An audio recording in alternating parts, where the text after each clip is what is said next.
ఆధ్యాయామిత తేజసే శృతిపదేర్యేధ్యాయ సాధ్యాయతే విద్యానందమయాత్మనే త్రిజగత సంరక్షణోద్యోగినే ధ్యేయాయాఖిల యోగీశ్వరగణైర్ఘేయాయ మాయావినే సమ్యక్తాండవ సంభ్రమాయ జటినే సేయం నతి సంభవే.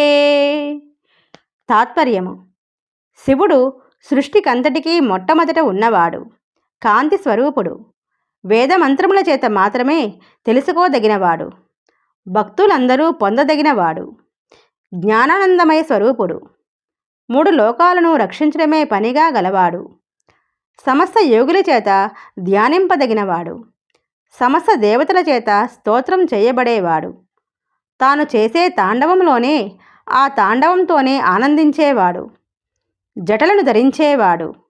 ఇటువంటి విశేషణాలు కలిగిన శివుడికి నా నమస్కారము.